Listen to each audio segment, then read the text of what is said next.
Bonsoir ou bonjour, c'est selon, bienvenue dans GenTech, le grand rendez-vous hebdo de l'actu high-tech sur Watch TV.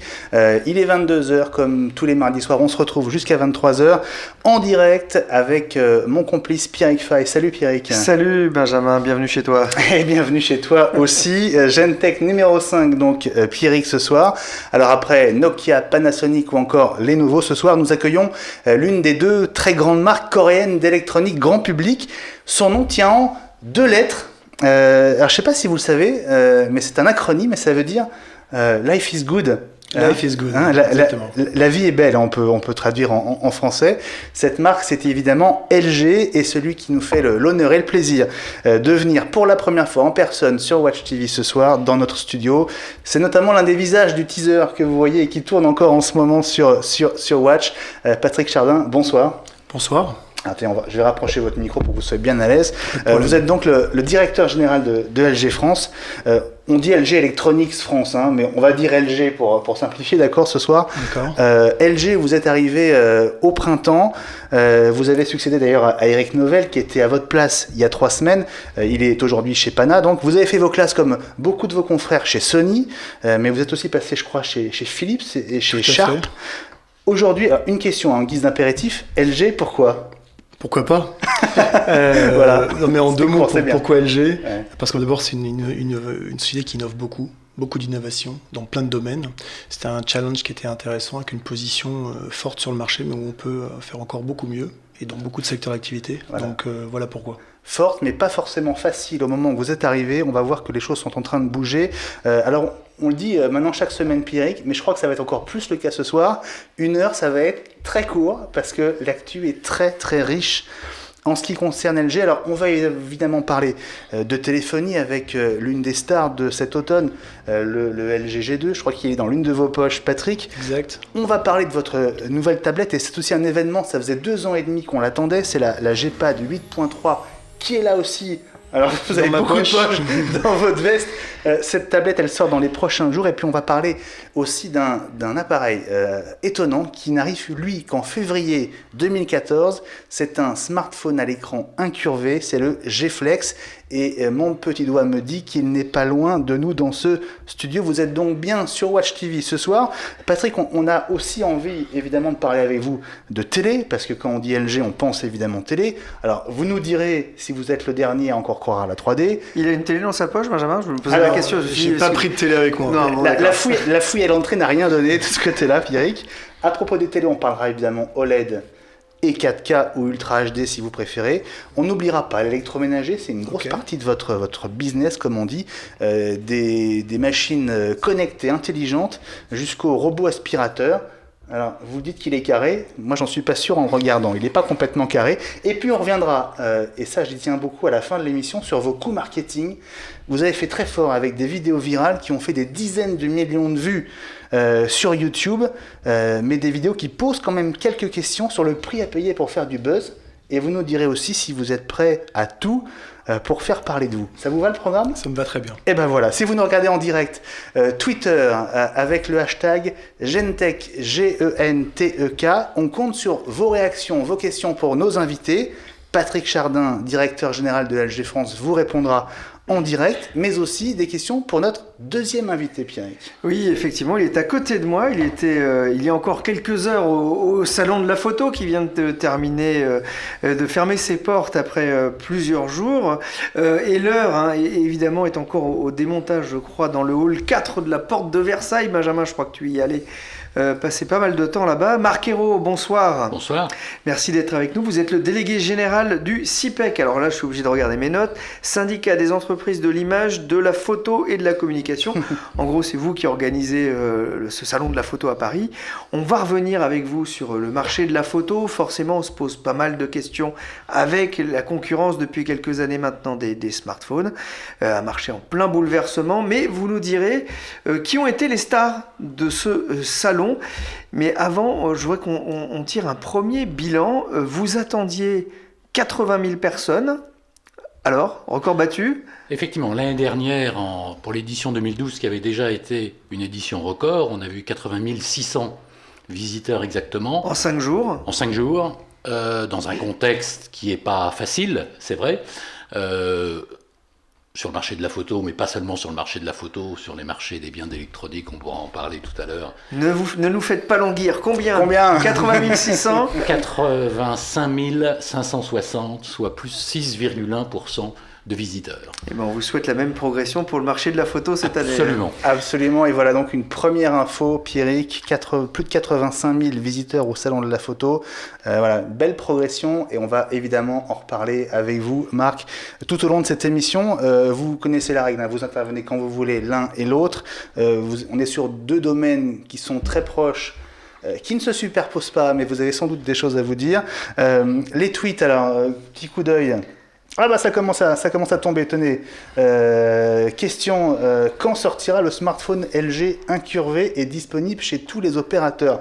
Allez, on va en reparler, mais allez, Twitter, la priorité au direct. Donc ça sortira entre février et mars 2014. Et chez tous les bons opérateurs. D'accord. Et d'abord chez Orange? Chez tous les bons opérateurs. D'accord, parce que je l'ai vu entre les mains de Stéphane Richard. L'a présenté, tout à fait. Voilà, c'était mercredi à la Mutualité.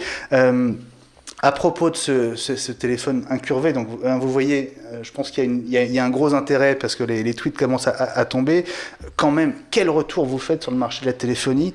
Bon, il y a eu la série L, mais là, le G2, je veux dire, là, on peut dire que vous êtes vraiment de retour parmi les grands. Oui, c'est vraiment un retour. D'abord, c'est un retour mondial. C'est ça qui est important parce que la téléphonie, c'est un marché mondial, c'est pas un marché européen. Vous le mesurez comment ça, le fait que ce soit mondial? En fait, si vous voulez, sur la téléphonie, il faut développer beaucoup de volume. Il faut avoir un succès mondial. Pourquoi? Parce que c'est comme ça que vous, à la fois, amortissez vos usines et que vous pouvez créer de la valeur. Donc ça marche très bien en Amérique du Nord, ça marche très bien en Asie. En Europe, on avait malheureusement, vous avez vu, quitté un peu ce marché il y a quelques années. Et là, en moins de 12 mois, on est revenu dans le top 3. Grâce au G2, bien sûr, mais ça avait déjà démarré avec le G, l'Optimus G, le Nexus. Donc c'est une série de succès mis bout à bout qui font qu'aujourd'hui, on pense être dans le numéro 3, enfin dans le top 3. Ouais. On est déjà au top 3 mondial et on espère être en top 3 en France assez rapidement. Alors ça confirme une chose, Pierrick, c'est que les positions changent tout le temps et très vite dans ce marché de la téléphonie. Il suffit de voir où en est Nokia, où en est Motorola, même si une annonce est prévue demain à 13h depuis Sao Paulo au Brésil. Je pense aussi à Sony qui, comme vous, revient au premier plan. Est-ce que vous êtes d'accord pour dire que quand même vous revenez de loin? Alors on revient de loin, c'est vrai qu'il y a 2 ans on était on va dire, en dehors du marché. Ouais. On revient de loin mais avec une vraie volonté d'apporter quelque chose de différent sur ce marché. On peut dire 2 choses. D'abord on maîtrise les écrans et on est un des plus gros fabricants mondiaux d'écrans. Et vous en fournissez et on en fournit à pas mal d'autres marques, dont Apple. Donc on en fournit à pas mal d'autres marques, ça c'est le premier point. L'autre point, c'est que je crois que ce qui était important... C'est une référence. C'est une référence, mais ce qui était important, c'est d'avoir un vrai concept.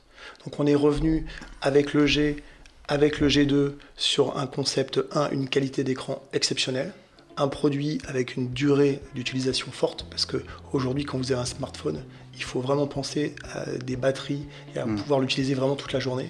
Et la combinaison des deux avec justement une ergonomie et ce petit bouton qui permet gauche et droitier d'accéder à toutes les fonctionnalités et un retour gagnant. Alors on va en parler en détail de ce LG G2 qui évidemment est votre appareil star pour cette fin d'année et pour Noël notamment. Bon, je me souviens quand même de la grande époque du chocolate, hein. Tu te souviens, Pierrick? Ouais, j'en ai mangé quelques-uns. Ouais. Il n'était pas très digeste, mais c'est vrai qu'il faisait très envie à l'époque. Et puis entre-temps, l'iPhone est arrivé, Samsung s'est placé en concurrent numéro 1 d'Apple.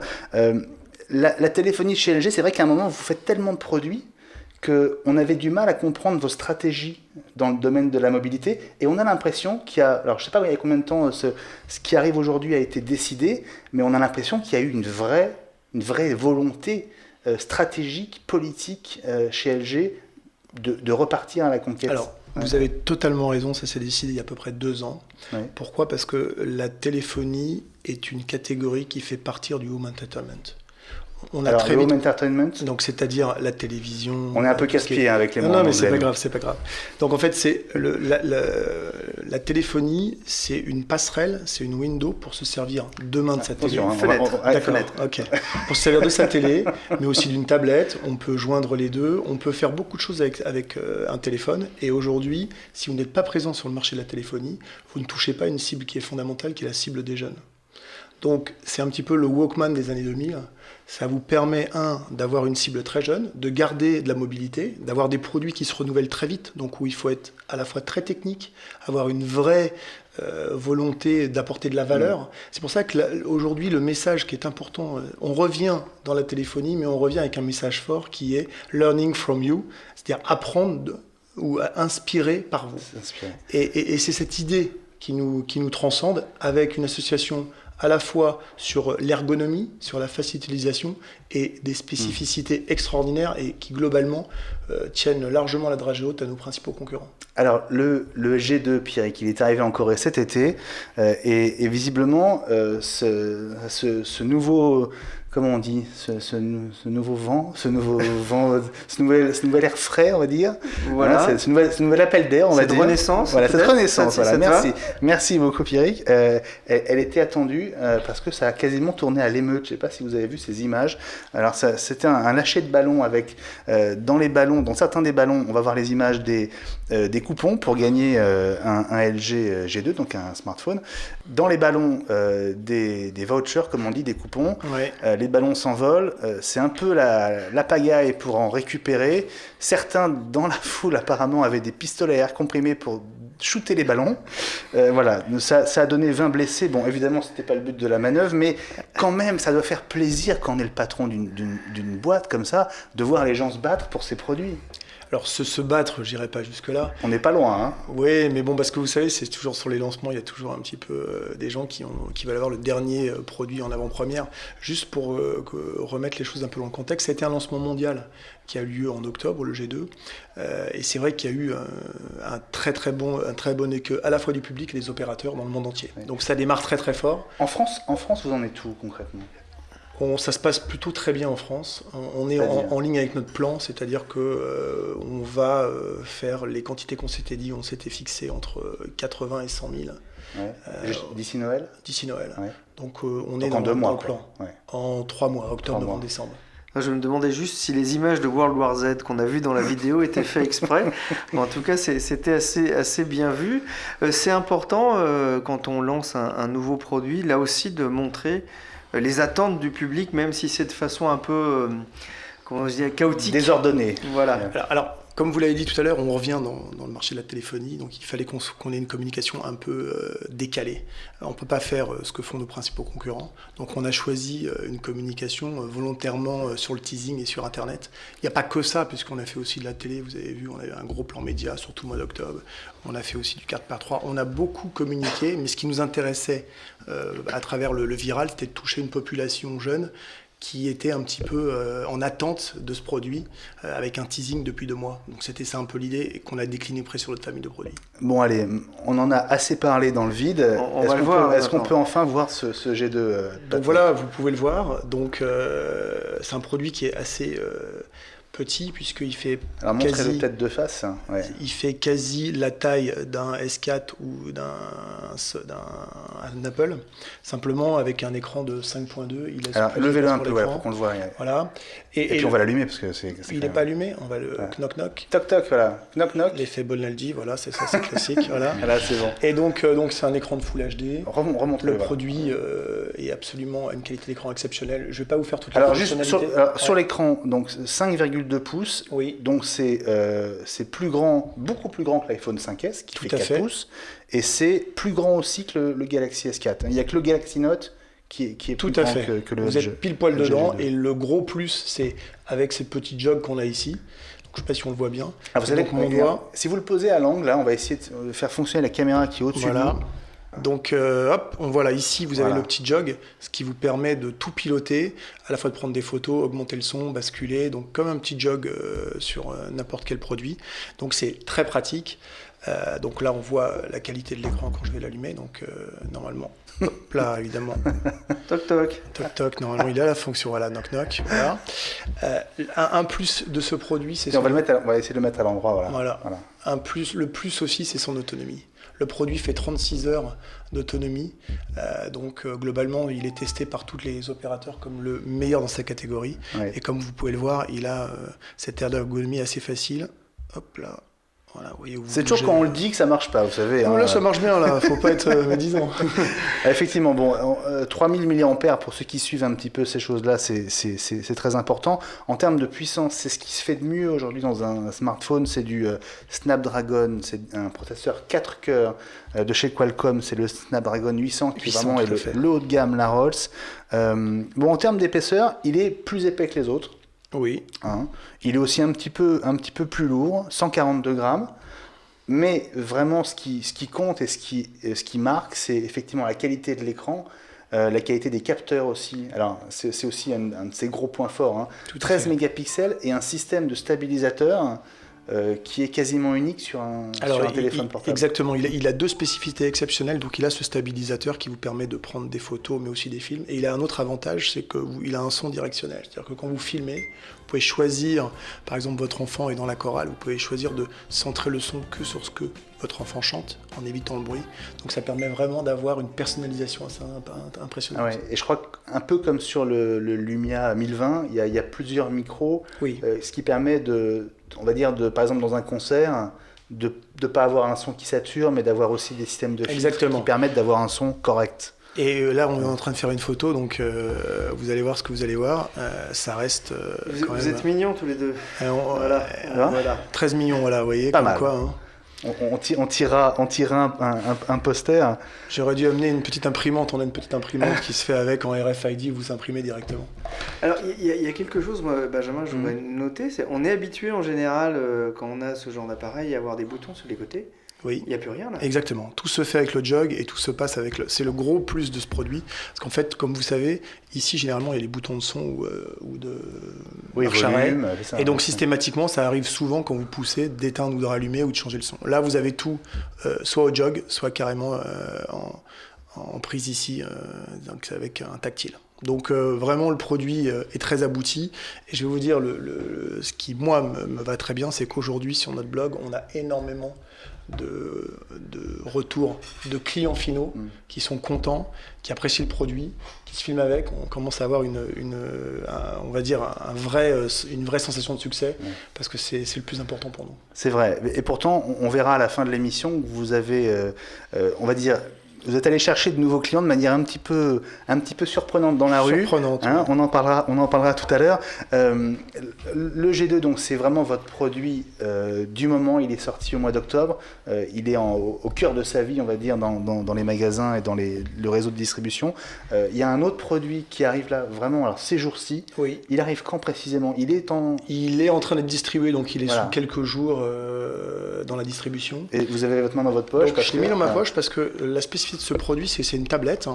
Donc là, je ne sais pas si on la voit bien. C'est une tablette. Donc là aussi, on est sur toujours le même concept. Donc c'est une full Android, bien sûr. C'est une 8.3. Alors c'est la G-Pad. C'est la G-Pad. C'est un produit qui aussi est très important pour vous parce que, juste pour rappeler en 2 secondes votre historique sur le marché des tablettes, il y a eu un premier essai il y a 2 ans et demi avec l'Optimus 3G. Oui. Qui était une tablette 3G. Oui. Alors, sans doute pas aboutie et sans doute prête trop tôt. Certainement. Voilà. Et puis, pendant 2 ans et demi, rien. Et aujourd'hui, la G-Pad 8.3. Alors, c'est un produit aussi, j'imagine, hyper important pour vous. Parce que là, sur le marché de la tablette, il y a aussi du monde et des poids lourds. Alors, tout à fait. Quels sont vos atouts pour vous faire une place? Alors, d'abord, pourquoi on se lance sur la tablette? Parce que c'est vrai qu'on avait essayé il y a quelques années avec la 3D, et puis on n'a pas trouvé notre public. Et clairement, on a été un peu trop avant-gardiste sur le sujet. Pourquoi on arrive sur la tablette? C'est un marché qui va faire 6,5 millions de pièces cette année. Juste pour vous donner un ordre d'idée. Rien qu'en France. Rien qu'en France, là. La télé, ça fait 5,5 millions. Donc il va se vendre plus de tablettes que d'écrans. Cette année. D'accord. Et l'année prochaine, on prévoit un marché à peu près à 8 millions de pièces en tablettes pour peut-être 5 millions de télé, si tout se passe bien. D'accord, mais alors vous voyez, juste pour finir, fois qu'on a enlevé Apple, il reste combien de tablettes il reste d'autres interlocuteurs parce que Apple baisse un petit peu tous les mois. Ouais, on peut changer les habitudes des consommateurs qui ont pris l'habitude avec un produit, justement, avec une tablette, avec un téléphone, on change peut-être plus facilement, mais avec une tablette... Oui, on peut le faire. C'est pour ça qu'en tout cas, on va s'employer à le faire. On est sur une autre tablette full Android, donc on va pas changer non plus fondamentalement les habitudes du consommateur. On se sert d'une qualité d'image, et surtout, puisqu'on est en Full HD, là encore, et avec, là encore, un processeur ultra performant, ultra rapide. L'idée pour nous, c'est clair, c'est que aujourd'hui, quand on parle de home entertainment, on peut à la fois regarder la télévision sur sa télé, sur son smartphone, mais aussi sur une tablette. Et donc, dans l'environnement de la maison, aujourd'hui, il y a énormément de jeunes qui regardent, en plus d'avoir leurs applications, la télévision dessus. Donc, pour nous, c'est un écran supplémentaire. Donc, on aborde ce sujet-là comme ça. C'est un produit qui est Wi-Fi. Là aussi, on a gardé toutes les spécificités, tout ce qui existe sur le G2 en termes de spec, vous l'aurez dessus. D'accord ? Le Q-Side, les fonctionnalités de ce type. Toute la surcouche, le logiciel. Exactement, est identique. Le processeur est légèrement moins puissant. Oui, c'est un 600. Voilà, c'est un 600 au lieu du 800. Mais en revanche, c'est vrai qu'il y a un des points qui est assez étonnant, c'est la finesse des bords empiriques. Regarde, les bords gauche et droite, de part et d'autre de l'écran. Oui, c'est pas... Je crois qu'on est à 5 ou 6 mm. Exactement, on est sur un 320 grammes, donc le poids d'un livre. Okay. Et l'autre avantage du produit, il a une SD, il a un SD slot, donc sur lequel vous pouvez un logement pour une carte SD, voilà, tout à fait. On va y arriver. Ouais, vous avez raison. Et l'autre point fort du produit, vous êtes en multitâche aussi, donc vous pouvez avoir un nombre de choses assez importantes en même temps et lancer plusieurs applications. Donc on est sur un démarrage et vraiment pour nous c'est le grand frère du G2 avec une fonctionnalité et là aussi l'autonomie renforcée. Donc ça vient compléter notre offre de mobilité dans la possibilité de regarder soit des films, soit de télécharger, soit d'aller sur internet et ainsi de suite. Voilà. Alors en tout cas on a des gens sur Twitter qui vous écoutent et qui vous suivent avec attention. Et la question que tout le monde se pose arrive, forcément, c'est El Galliano 57 qui la pose. Quel prix pour le G-Pad ? Alors, le G-Pad sera à 299 €. Et sur novembre-décembre, il y a une offre de remboursement de 50 €. Donc 249 € pendant novembre-décembre. Voilà, prix final. Alors Patrick, vous avez encore un appareil dans votre poche, je le disais tout à l'heure, mais vous nous le sortirez dans quelques instants, ou alors allez. Vous voulez que je dans quelques instants, parce que c'est vrai que c'est aussi un appareil qui a fait beaucoup de bruit, qui est très attendu et sur lequel on a peut-être besoin que vous nous convainquiez aussi de son intérêt, parce que finalement, un smartphone à écran incurvé, à quoi ça peut servir ? On va en parler tout à l'heure. Comme ça, en plus, les auditeurs restent un peu plus longtemps, Benjamin. Voilà. Ils s'en vont pas tout de suite. C'est les vieilles recettes. C'est bien vu. Voilà, c'est bien vu. Ça s'appelle un teasing. On revient évidemment à vous, Patrick et à LG, dans quelques instants. Tout de suite, on marque une très courte pause et on va revenir sur le salon de la photo qui a fermé ses portes hier soir. À tout de suite.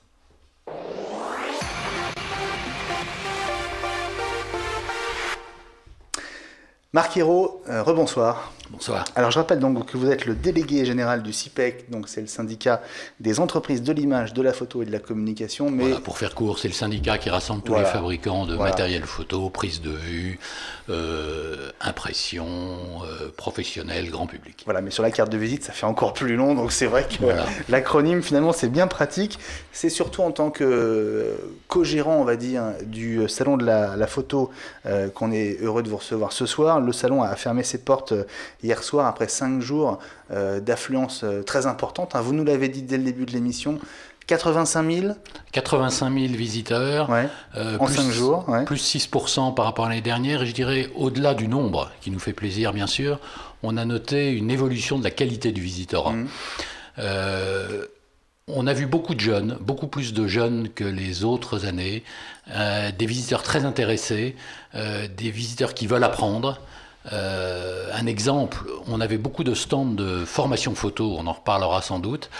C'est vrai qu'il y a une forte attente, notamment des jeunes, d'apprendre les bases de la photo et apprendre à se servir de toutes les fonctions d'un réflexe, d'un compact. Voilà. Alors, on va d'abord planter le décor. On a des images pour permettre à ceux qui ne sont pas à Paris ou qui n'ont pas pu venir de se rendre un petit peu compte de ce que ça représente, le salon de la photo. Donc, c'est Porte de Versailles à Paris, au Parc des Expositions. C'est dans le hall 4. C'est un hall entier qui est dédié au salon, alors dans lequel on trouve à la fois des grandes marques, les fabricants, et puis aussi des petits exposants de la presse spécialisée. C'est une grande famille finalement. Ce monde de la photo qui rend ce marché, je dirais, sympathique. Il y a les grandes marques bien sûr, mais il y a beaucoup d'intervenants et les grandes marques ne cherchent pas à écraser les petits intervenants. En fait, tout le monde a besoin de tout le monde. Les grandes marques ont besoin des vendeurs d'accessoires, ont besoin des formateurs, ont besoin des accessoires, des sacs, ainsi de suite. Donc en fait, ce petit monde vit très bien dans ce hall. C'est une grande fête de la photo. Et ce chiffre, pour en finir sur ce chiffre de 85 000 visiteurs, on est assez fiers parce que maintenant, incontestablement, ce salon de la photo à Paris est le 2e salon mondial de la photo. Il y a bien sûr la Photokina qui a lieu à Cologne tous les 2 ans. 2e salon mondial. 2e salon mondial en termes de visiteurs. Et la Photokina, c'est une fois tous les 2 ans. C'est une fois tous les 2 ans. Donc c'est un salon particulier, forcément. Voilà. Alors, ce qui nous intéresse évidemment, c'est de savoir quelles sont les grandes tendances et quels sont les produits qui... Bien équipé, le monsieur. Voilà, il a un bel engin, comme on dit. Quelles sont les gammes et quels sont les produits qui ont eu le plus de succès moi, j'ai été marqué par, on va dire, cette tendance des tout petits appareils photo, alors qui ne sont pas des compacts, qui sont des réflexes. On en a vu chez Olympus et aussi chez Canon.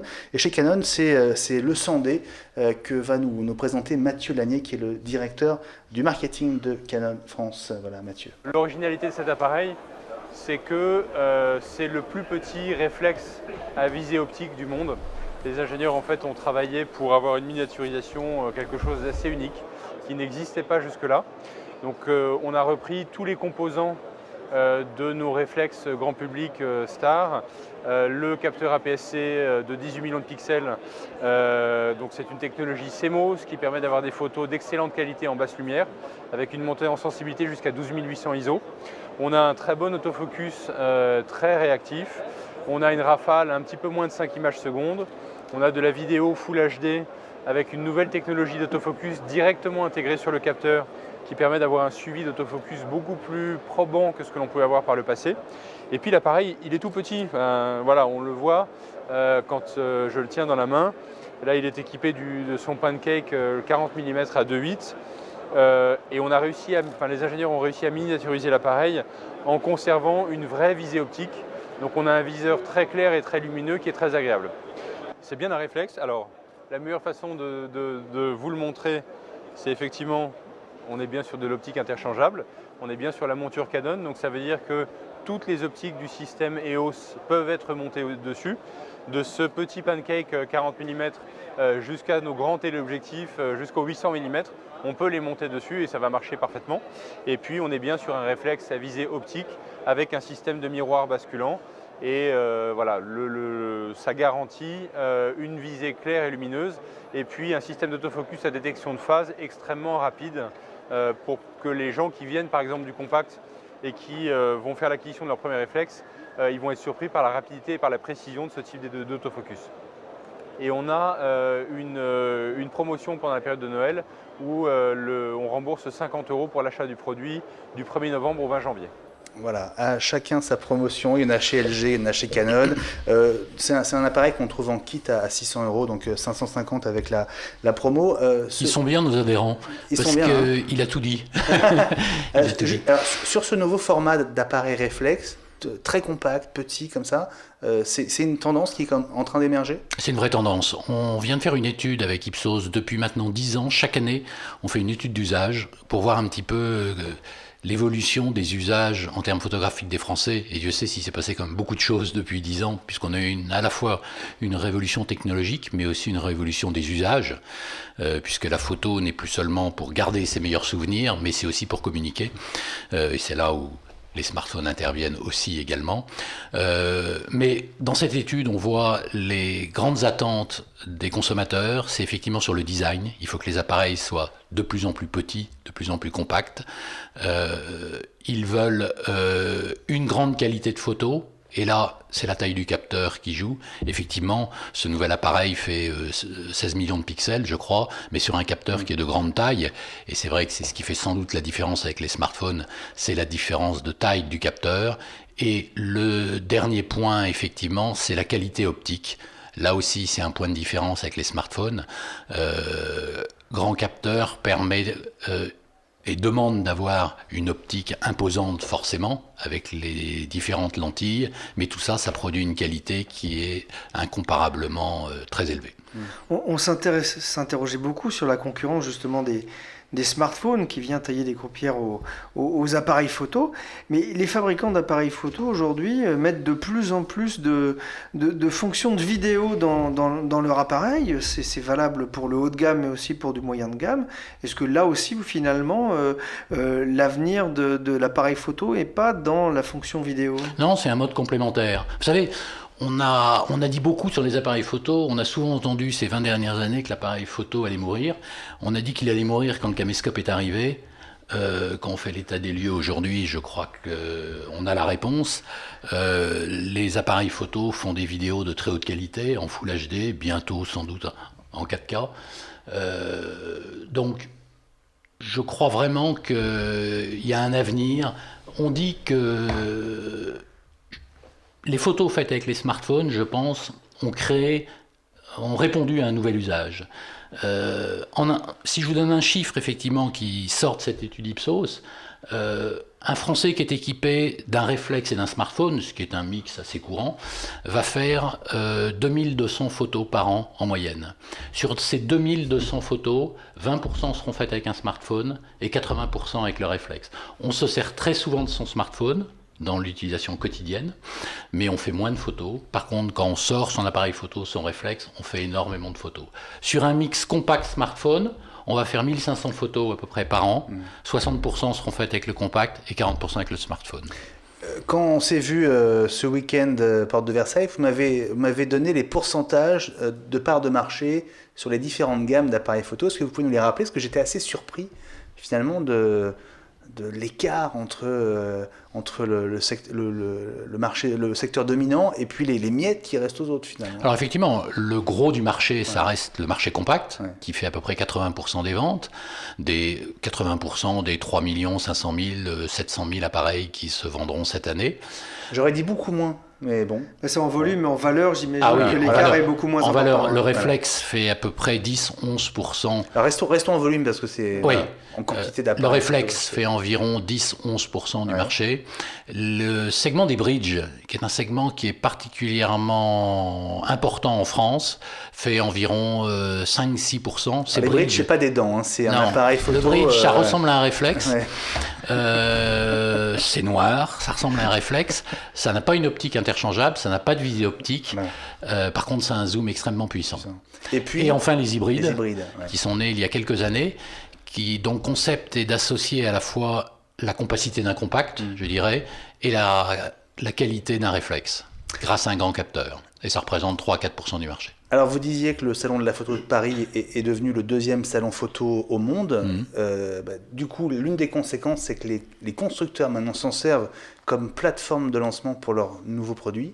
Alors, il y a eu plusieurs lancements cette année. Il y a eu plusieurs lancements. C'est important, effectivement, pour notre salon. Ça a pris du temps de rentrer dans ce calendrier mondial des marques. Mais aujourd'hui, on l'a vu, sur ce salon, il y a eu plusieurs nouveautés mondiales. Je pense à Nikon, qui a sorti son nouveau réflexe vintage DF avec un capteur plein format, qui est la réplique du fameux Nikon F, mais en numérique. Première mondiale qui a été annoncée la veille du salon. Et puisque la mode est au vintage, je voudrais signaler qu'il va y avoir une vente aux enchères dans quelques jours à Hong Kong de Leica, et notamment des appareils des années 30 qui existent en très très peu d'exemplaires, dont un plaqué or. Sont vraiment des pièces de collection dont la valeur, l'un d'eux, je crois, pourrait dépasser le $1 million, Benjamin. Donc là, pour les amateurs de vintage. Alors, il y a eu aussi une autre nouveauté importante sur le segment des hybrides chez Panasonic, qui a présenté un hybride qui est plus petit que les plus petits compacts, et pourtant avec une optique interchangeable avec un grand capteur. Olympus a présenté un nouveau réflexe professionnel. Sony a présenté un nouveau bridge avec un grand capteur d'une qualité absolument incroyable. Sony a aussi présenté son fameux Smart Lens, qui est un nouveau concept de produit extrêmement intéressant, qui fait un peu le pont. Qu'on avait vu à l'IFA, donc qui n'était pas, une annonce du salon. Vous avez mentionné Olympus, Marc. Justement, on va aller sur le stand d'Olympus au salon de la photo, et on va retrouver Arnaud Pézeron, le directeur du marketing, qui va nous présenter une autre nouveauté Olympus, et c'était justement une avant-première mondiale réservée pour le salon de Paris. Le Stylus A, en fait, c'est un produit un peu à la croisée des chemins. C'est techniquement un bridge, puisqu'il a un viseur électronique et un gros zoom. En même temps, il a la taille d'un compact. En fait, c'est un produit qui va intéresser une clientèle qui veut se délester de ses gros réflexes, son sac d'optique, et qui veut le produit tout en un, à tout faire pour ses déplacements, notamment pour partir en voyage. Pourquoi ? Parce que donc, on a une taille de compact très fine, mais en même temps, on a un zoom x 10,7 avec une qualité d'optique sans compromis, puisqu'on est sur une ouverture constante à 2,8. Donc on a l'équivalent d'une focale 28-300, ce qui permet de prendre pas mal de configurations photo. Tout ça avec une électronique très rapide et un viseur électronique très haut de gamme qu'on avait inauguré sur l'OMD EM5. Produit qui sera disponible d'ici à peu près 3 semaines, début décembre, pour un peu moins de 600 €. Voilà, c'est exactement ça. On est en train de se faire gronder sur Twitter. Clorin nous demande de jouer l'alternance entre LG et le salon de la photo, mais c'est ce qu'on fait parce qu'on va revenir à LG. Il en faut pour tout le monde, et donc voilà, c'était le moment du salon de la photo. Un point très important aussi, Marc, c'est que les Japonais, qui sont quand même, on va dire, à l'origine des grandes marques de la photo que sont Canon, Nikon, etc., sont venus à Paris ce week-end. Absolument. 6 Japonais sont venus. Il y en avait d'autres, mais en tout cas, ceux-là étaient particuliers. Ces 6 Japonais sont responsables du salon de la photo au Japon. Et ils sont complètement séduits par le salon de Paris. Et en toute transparence et en toute coopération, ils sont en train de reproduire, avec 2 ans de délai, le concept du salon de la photo à Paris. Et ça va même au-delà du seul format du salon, puisqu'ils vont accueillir les vainqueurs du concours des Zooms qu'on organise chaque année pour mettre en avant 2 photographes professionnels émergents. Et les 2 vainqueurs cette année français sont invités à exposer leurs œuvres au salon CP+, qui se tiendra à Yokohama en février prochain. Et ben voilà, formidable. On espère qu'on y sera.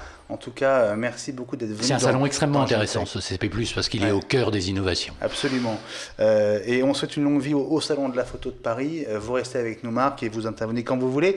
On va jouer l'alternance, justement. On va rester sur la photo 2 secondes. Je me retourne vers Patrick Chardin.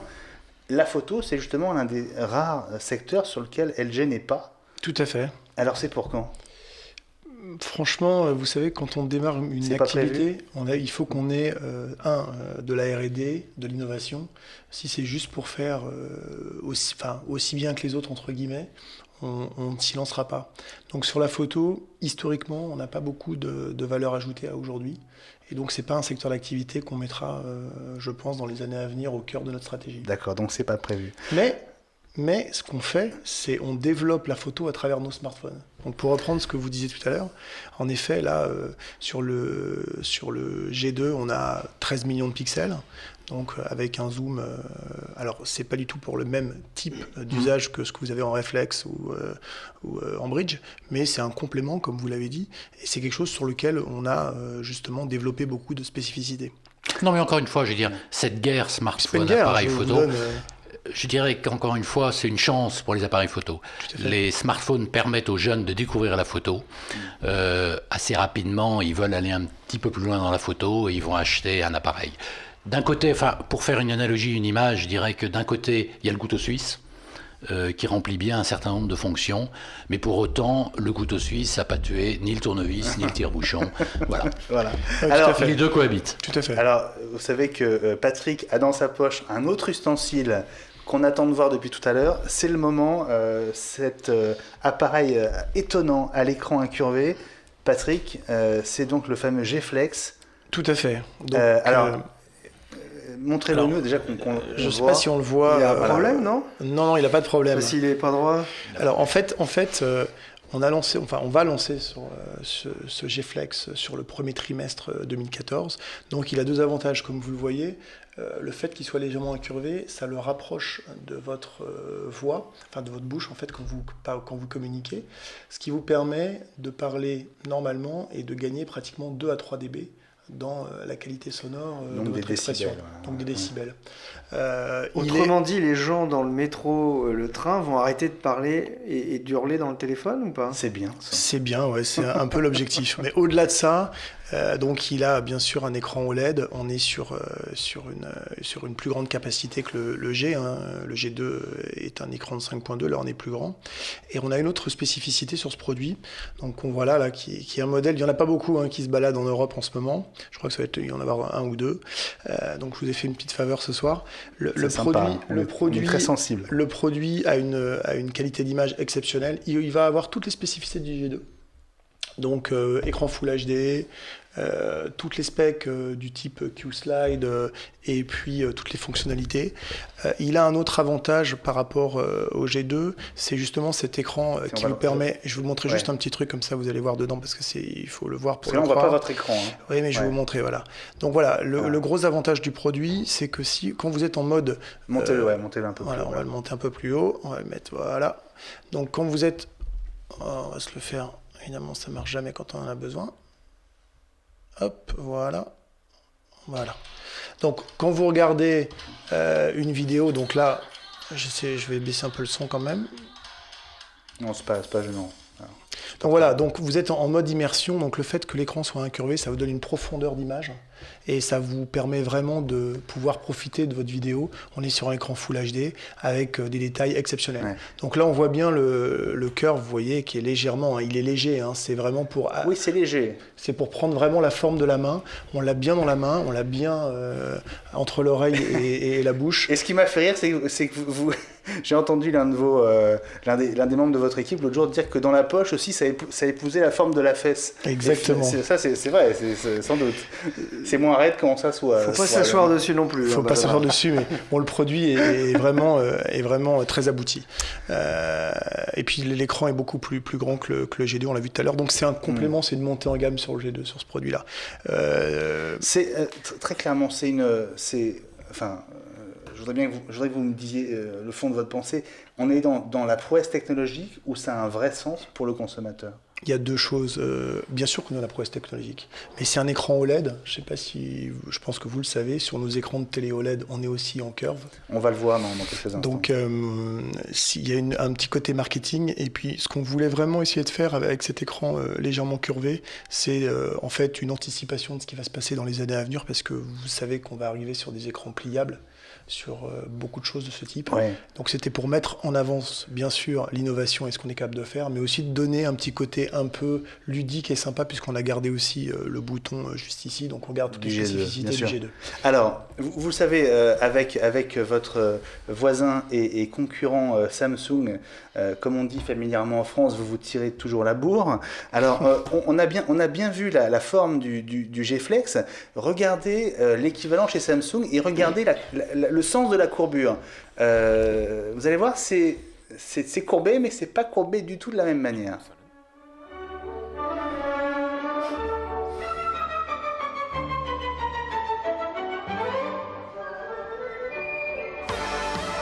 마침내 세계 최초 리얼 라운드 디스플레이. Clairement, il est courbé, mais il est courbé dans l'autre sens. Oui, je le constate en effet. Alors c'est deux stratégies différentes là. Moi, je ne peux pas parler pour les gens de chez Samsung. C'est quoi votre logique à vous? C'est recréer l'écran de cinéma quelque part? Alors, il y a ça, vous l'avez vu tout à l'heure quand vous regardez les vidéos, parce que vous êtes vraiment immergé dedans. Mais moi, il me semble que quand vous l'avez en main, c'est quand même beaucoup plus pratique d'avoir une courbure de l'oreille jusqu'à la bouche que de l'oreille à l'oreille, ou de la bouche à la bouche. Donc voilà, mais après, les consommateurs verront ce qu'ils préfèrent. C'est vrai que c'est assez différenciant. Mais nous, on l'a fait... je vous le redonne encore, l'idée vraiment de la marque aujourd'hui, c'est d'apprendre de ses consommateurs. Et on a beaucoup de personnes qui nous ont demandé pas mal de choses sur ce bouton, sur pas mal de choses.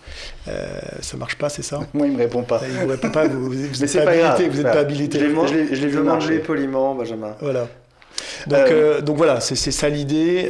C'est le début d'une série, parce que on va avoir avec tous les écrans OLED qui permettent justement d'avoir cette souplesse dans l'écran, beaucoup d'objets qui vont changer de leur forme normale. Alors, on a vu Stéphane Richard le montrer mercredi à la Mutualité, annonçant qu'il serait donc chez Orange en février. Est-ce que vous avez un prix pour le G Flex? C'est un peu trop tôt là sur le prix. Il paraît que les Américains l'entendent arriver autour de $1 000. Est-ce que c'est... Ça pourrait être ça. Ouais, ça pourrait être ça. Ce sera de toute façon un produit exceptionnel et très haut de gamme. Tout à fait. Tout à fait. Le produit est exceptionnel et forcément, à produire, c'est un peu plus coûteux que ce qu'on fait aujourd'hui, comme le G2 ou comme le G. Ouais. On dit qu'Apple travaille aussi sur des iPhones incurvés pour le deuxième trimestre 2014 avec des écrans beaucoup plus grands que les écrans actuels de l'iPhone. Ça vous inquiète, ça, qu'Apple travaille sur ce même type de technologie? Au contraire, je trouve ça carrément génial. Si un des leaders du marché nous copie, c'est quelque part on est sur la bonne voie. Vous travaillez peut-être avec vos écrans aussi. Peut-être. C'est possible aussi. La montre, puisqu'on parle d'Apple, alors la connexion se fait assez naturellement. La montre connectée, c'est un marché sur lequel tout le monde va. Est-ce que comme la photo, vous allez rester à l'écart ou est-ce que c'est un marché qui vous intéresse? Alors nous, on était arrivé sur la montre il y a 2 ans déjà. C'est vrai, en plus, en le disant, je me souviens de cette... Exactement, et donc ça... Comme la tablette. Comme la tablette, et ça a eu le même succès à l'époque que la tablette de l'époque. Donc on reste prudent sur la montre, on développe autre chose qui permet d'avoir une durée plus longue sans recharge, parce que si tous les soirs il faut recharger votre montre... C'est quoi autre chose? C'est-à-dire un bracelet ou vous voyez je ne peux pas trop vous en dire ce soir, mais on va dire qu'on peut travailler sur un concept qui permet de faire beaucoup de choses. Travailler sur un bracelet. C'est un prototype. On va donner un très beau bracelet tout à l'heure. Mais pas sur une montre. Pas sur une montre. Mais l'idée vraiment pour nous, c'est que le téléphone, il se suffit à lui-même. On n'a pas besoin d'avoir de relais. On a un téléphone et on ne va pas avoir un objet qui pilote le téléphone. Ça, c'est important. Justement, c'est pour ça qu'on a des formes, des tailles assez importantes. Si on travaille sur des accessoires différents, ils serviront à faire autre chose. Parce qu'avoir finalement une montre connectée, mais il faut que le téléphone soit à 30 cm. Un peu plus que ça, il peut être un peu plus loin que ça. À 3 mètres, allez. 10 théoriquement. Alors, de cet écran-là à la télé, il n'y a qu'un pas, parce que c'est juste un écran nettement plus grand. Est-ce que vous êtes le dernier des Mohicans en continuant de mettre en avant la 3D? Est-ce que vous y croyez encore? Alors d'abord, on n'est pas unis, on n'est pas tout seul à défendre la 3D. Pardon, je veux pas être. Je pousse dans vos retranchements, mais. Non, mais vous avez raison. Concrètement, vous êtes le dernier à continuer à la mettre en avant dans des salons comme l'IFAST, c'était au mois de septembre. Oui, alors je crois qu'il y a deux choses. Nous, on a pris le virage de la 3D il y a maintenant un certain nombre d'années, comme beaucoup de nos concurrents. C'est aujourd'hui une fonctionnalité qui est sur nos écrans. Donc on continue à la mettre en avant parmi beaucoup d'autres. On met par exemple beaucoup plus l'accent sur la télé connectée et on la mettra encore plus en avant puisque avec WebOS on a vraiment une plateforme qui va changer la vie des utilisateurs sur la télé connectée. La 3D c'est une fonctionnalité qui aujourd'hui existe, qu'on met en avant, mais on ne la met pas plus en avant. Et on n'est pas obligé de l'utiliser. Exactement. Alors, vous le savez, il y a deux technologies qui vont révolutionner la qualité de l'image, qui sont en train de révolutionner la qualité de l'image. Alors, elles sont pas complémentaires parce que je pense pas qu'on trouve d'écrans qui réunissent les deux qualités. Si, il y en a maintenant. Si, on va en avoir en 2014. De l'OLED bien sûr, 4K sur de la très grande taille. HD. Oui. On a montré à l'IFA un 77 pouces OLED 4K. Mais ça, c'est un prototype qui ne sera jamais dans les magasins ou qui sera dans 10 ans. Non, Benjamin. Je vous le dis, c'est pas un prototype. C'est un produit, bien sûr, pour l'IFA, c'était en septembre, qui était ce qu'on appelle un sample. Mais en 2014, je vous l'annonce, on aura au moins 3 modèles en OLED, dont un 77, et sur les très grandes tailles, bien sûr, qui seront UHD. 4K. Donc on pourra aller voir au CES de Exactement. Las Vegas. Je vous invite donc à Las Vegas, venir nous voir. Eh bien écoutez, on est libre. Ça tombe bien. Ça tombe bien. Alors on parle de deux technologies, donc l'OLED et le 4K, donc l'Ultra HD. Comment est-ce que vous présenteriez ce progrès à ceux qui ne savent pas ce que c'est que l'Ultra HD ? En fait, ça va nous permettre de faire deux choses. D'abord, d'avoir une qualité d'image encore plus performante. Et en fait, si vous vous rendez compte, quand vous avez une image 4K, vous avez une telle définition que vous avez une impression de profondeur dans l'image. J'ai envie de vous dire que la 4K, c'est entre guillemets une 3D sans lunettes, parce que vous avez cette perspective qui vous donne une profondeur de champ exceptionnelle. Donc ça, c'est le premier point. Le deuxième point, c'est que vous gardez beaucoup de fluidité dans l'image. C'est pas si compliqué à faire naviguer entre des émissions qui sont tournées et le consommateur final, parce que la vraie problématique de la 3D, c'est qu'il n'y avait pas de chaîne, il n'y avait pas beaucoup de contenu. Là, aujourd'hui, beaucoup d'émissions seront tournées très vite en 4K, beaucoup d'événements sportifs, on parle de la Coupe du Monde, on parle de Roland-Garros. Donc, on va avoir beaucoup de chaînes de télévision qui vont enrichir leur programme avec cette qualité d'image. Donc, vous avez vraiment l'impression, quand vous regardez une image en 4K, d'avoir de la profondeur, donc d'avoir la dimension, et puis un détail et des couleurs exceptionnelles. Donc 4K, c'est 4 fois la Full HD, exactement. Donc, c'est à peu près 8 millions de points. La technologie OLED, c'est une technologie, on va dire, d'affichage. Alors, on a vu le smartphone incurvé, mais vous avez aussi l'écran incurvé. Alors, on n'a pas que ça, mais on a en OLED deux écrans. On a un écran complètement plat, classique, et on a fait un curve en 55 pouces. Et il est encore plus fin qu'un smartphone. Oui, il fait 4,3 mm. C'est incroyable. Un design absolument époustouflant. Alors, merci. Voilà, on n'a pas énormément de temps devant nous, mais on va se revoir à la fin de l'année, notamment au moment du CES, et donc on reparlera évidemment de ces écrans, de ces technologies, et puis peut-être des prix. Là, juste en un mot, pour Noël, ceux qui veulent se faire plaisir, casser la tirelire et qui veulent passer à l'ultra haute définition, ça leur coûte combien chez LG ? Ça leur coûte moins de 8 000 euros. Ça reste cher. Ouais, mais vous savez, il y a 5 ans, quand vous vouliez acheter un 60 pouces, ça coûtait ça. Donc c'est pas si cher que ça. Moi j'encourage les consommateurs qui sont intéressés à le voir. En même temps, un écran ça vaut 500 euros maintenant.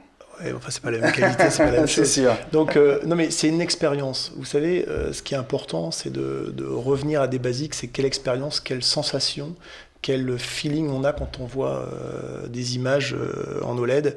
Et moi, j'encourage les consommateurs qui sont intéressés à aller voir les magasins qui le proposent. On doit être dans à peu près une 70 ou 80 magasins qui le présentent. C'est extraordinaire la différence. Donc entre Darty, Fnac, Boulanger, certains indépendants, j'en oublie certainement. C'est une expérience unique et il faut justement la tester. On va dire un mot de l'électroménager, vraiment. Oui. Allez, 1 minute, hein, parce que je veux peut faire absolument, plus, je veux parce que absolument c'est- non, c'est mais important. on n'aura pas plus. Je voulais juste qu'on Tant parle pis. d'un des produits symboles. Alors, c'est pas le plus gros, mais Non. c'est un de ceux qui, en tout cas, a le look le plus sympathique. C'est le HomeBot, c'est votre robot aspirateur à vous. Alors, votre évolution, c'est qu'il est plus rond, il devient carré. Exactement. On va dire que c'est plutôt un rond avec des coins arrondis. On va dire que c'est un carré légèrement arrondi. On peut le dire, C'est ça.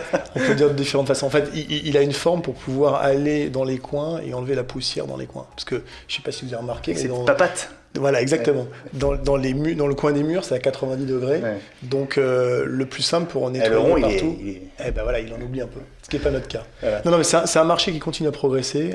On est numéro 2 derrière iRobot en valeur.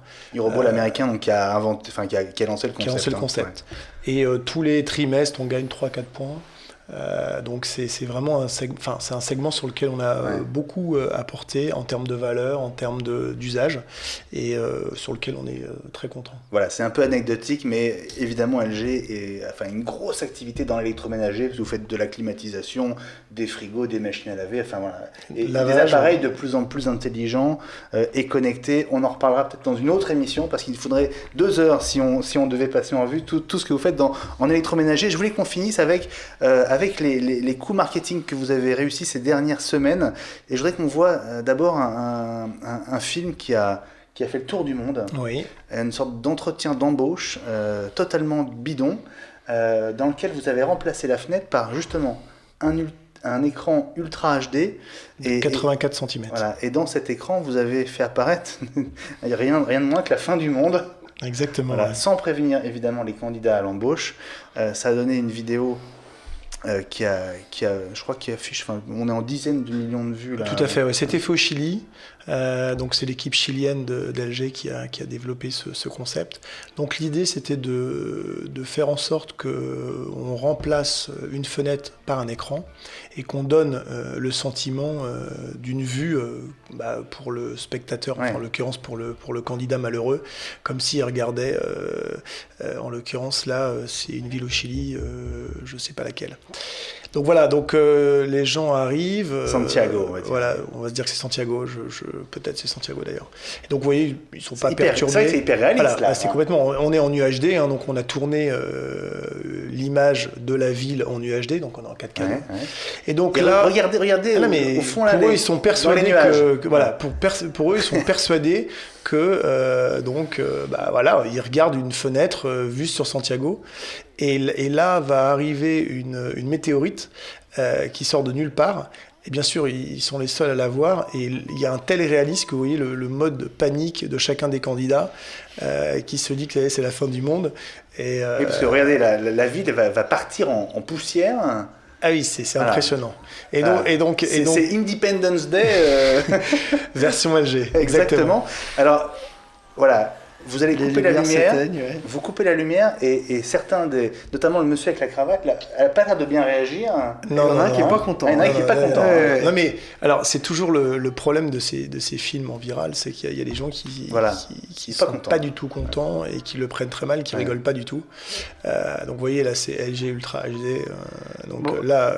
Lui, il ne sera pas embauché. Non. C'est Non. sûr, il Non. ne sera pas embauché. Et alors, c'était pas que le début, mais on va dire, ça c'était la version, on va dire, chilienne et mondiale. Enfin mondial, hein, tout à fait. Mais vous avez recommencé, alors cette fois pour le G2, c'était Oui, en France, tout à fait. c'était dans la rue, alors on va voir ces images, vous avez installé une sorte de distributeur, enfin non, Non, c'est Une un cabine, améliorateur, voilà. un améliorateur de téléphone. Un C'est améliorateur le de principe, téléphone. C'est-à-dire que pour avoir un meilleur téléphone ou optimiser les fonctionnalités de votre téléphone, vous posez votre téléphone dedans et puis il va s'améliorer, mais vous allez voir ce qu'on lui fait faire avant. C'est assez impressionnant.